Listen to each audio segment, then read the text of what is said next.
Hi everyone, it's been a busy few weeks of development on my game Lumbermill, a forest-based factory builder I'm developing solo in Unity. In the last devlog, I finished off having implemented a map containing procedurally generated islands which the player can select to purchase and build on. Carrying on from that this time, I've not only made each island playable, but made some big changes to other aspects of the game. Before getting into that, this video is kindly sponsored by Core, a brand new game development platform. More on that later in the video.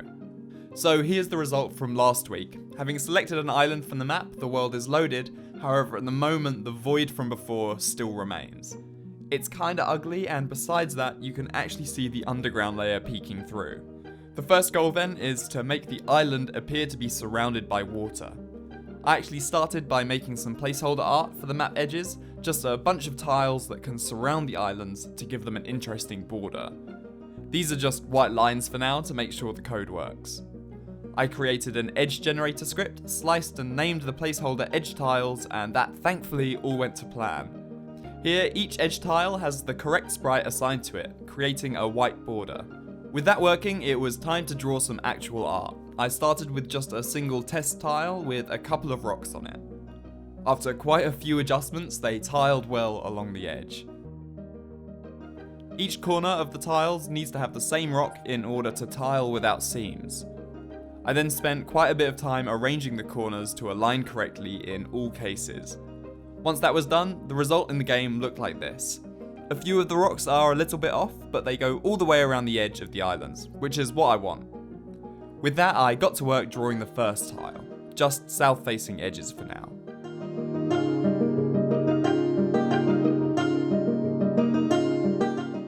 The first tile looked like this in the game. I added a little water at the edge just to make sure it follows the contour of the rocks correctly. It's pretty hard to tell at this point whether it looks good or not. You can certainly see the repetition in the pattern though, so maybe some more variations would look best. I carried on with a few more of the most common variations, the straight edges and corners mostly. I also drew a taller version to make the islands appear to be higher out of the water. Having adjusted the colour of the camera in Unity to blend with the water, it looked like this. At that point I definitely liked the taller variation more. As you can probably tell, this was a very indecisive period of the game's development. I really struggled to find a design I liked exclusively made of rocks, but powered on nonetheless. In order to make things look a bit more uniform and quick to put together, I drew a load of rocks on a single frame, which I could copy and paste into different arrangements. Testing that, it actually worked pretty well, but at this point I was 3 days into drawing rocks and was getting extremely bored of it. I decided to write some code to generate shallows around the islands, a series of fading rings outlining each island to give the impression of depth. I can set the colour of each depth and the radius of each depth from within the editor. This is the first working attempt at generating the texture. Quite a few problems with this. Firstly, the outline isn't isometric, so won't match the projection of the island. Secondly, it's filled rather than just an outline, which is very bad for performance. And lastly, there are these strange vertical gaps. While I worked on fixing those issues, I created a sprite object for the shallows texture to be displayed on, and eventually got them generating properly, as you can see here. The new problem I faced when profiling the game for performance was that the computer froze up pretty badly, and it turns out it was leaking memory to a pretty intense degree. After solving the memory issue and another classic where I was missing an exclamation mark, it all looked pretty good. Each shallows level was generating correctly. Couple of things I don't like though. The edge is bubbly due to the circles drawn, and generating this on the CPU really impacts the time each island takes to load. If anyone is an expert in shaders and knows how I could do something like this with a shader, drop me a message on Discord or send me an email at the address on my channel. The easiest problem to fix though was that on smaller islands the perspective looks top down rather than isometric. I added an offset variable to the shallows generator, allowing each individual layer to be shifted up or down a certain amount. At first I tried some extreme values to make sure it worked, and as it did, I came up with some more reasonable numbers, and this was the result at that point. Still a bubbly edge, but I've got some ideas to fix that at some point. A shader would certainly help.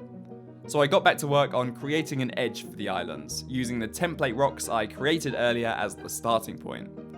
When I got that into the game for south-facing edges, I quite liked the appearance but was pretty done with the whole idea, so decided to just go back to basics and create dirt edges for the time being.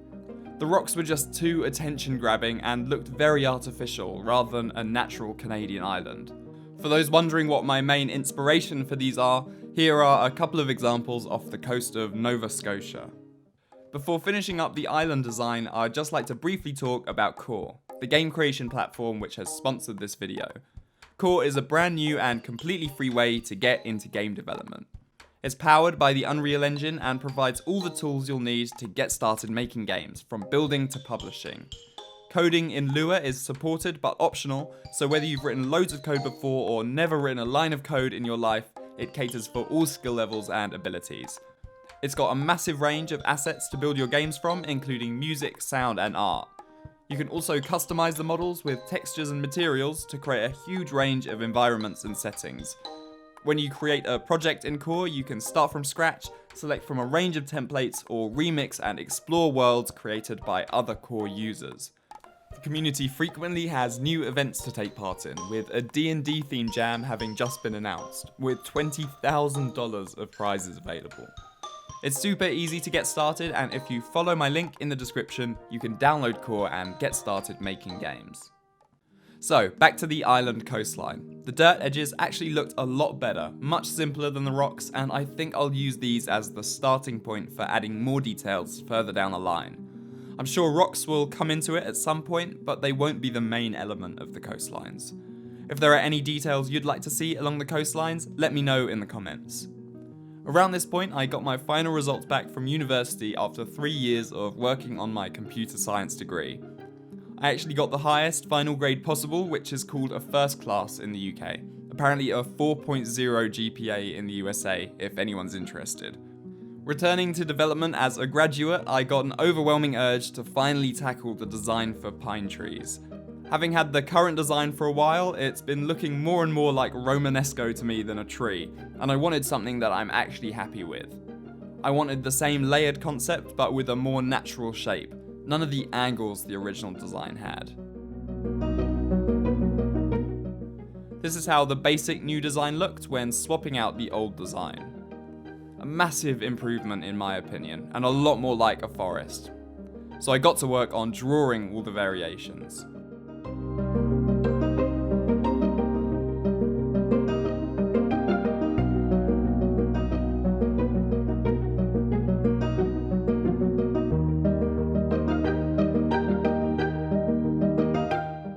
With the first iteration of the trees complete, I got them sliced and into the game.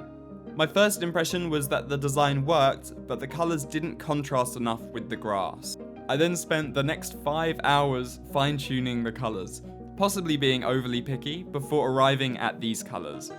I think they contrast well, create a more foresty setting, and generally just look better than the old design. That didn't stop me making some further adjustments to tilt the trees forward a little though, just to make them appear more in line with the isometric ground. So this is the final look of the pine trees.